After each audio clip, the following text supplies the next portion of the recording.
एक समय की बात है, किसी गांव में एक साधु रहता था।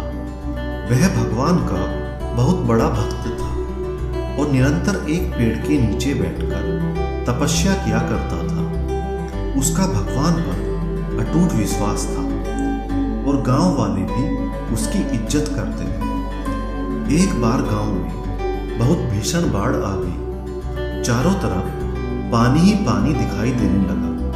सभी लोग अपनी जान बचाने के लिए ऊंचे स्थानों की तरफ बढ़ने लगे। जब लोगों ने देखा कि साधु महाराज अभी भी पेड़ के नीचे बैठे भगवान का नाम जप रहे हैं, तो उन्हें यह जगह छोड़ने की सलाह दी। पर साधु ने कहा, तुम लोग अपनी जान बचाओ, मुझे तो मेरा भगवान बचाएगा।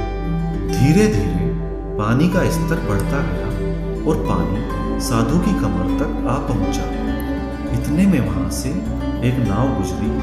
मल्लाह ने कहा, हे साधु महाराज, आप इस नाव पर सवार हो जाइए, मैं आपको सुरक्षित स्थान पर पहुंचा दूंगा। साधु ने उत्तर दिया, नहीं, मुझे तुम्हारी मदद की आवश्यकता नहीं है, मुझे तो मेरा भगवान बचाएगा।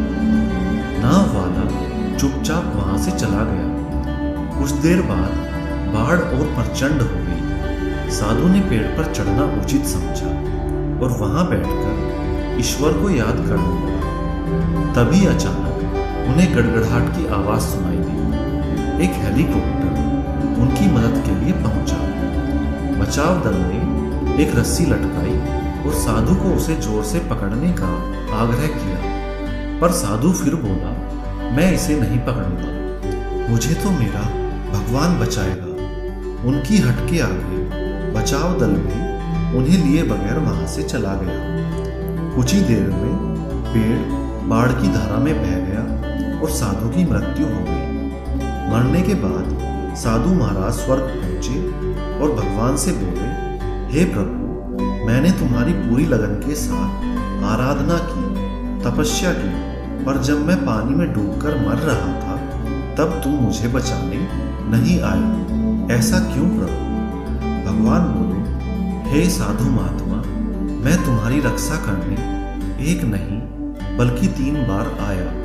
पहला ग्रामीणों के रूप में, दूसरा नाव वाले के रूप में और तीसरा हेलीकॉप्टर बचाव दल के रूप में, किंतु तुम मेरे इन अवसरों को पहचान नहीं पाए। मित्रों, जीवन में हमें कई अवसर मिलते हैं। इन अवसरों की प्रकृति कुछ ऐसी होती है कि वे किसी की प्रतीक्षा नहीं करते। यदि हम उन्हें पहचान कर उनका लाभ उठा लें तो वह हमें हमारी मंजिल तक पहुंचा देते हैं, अन्यथा हमें बाद में पछताना ही पड़ता है।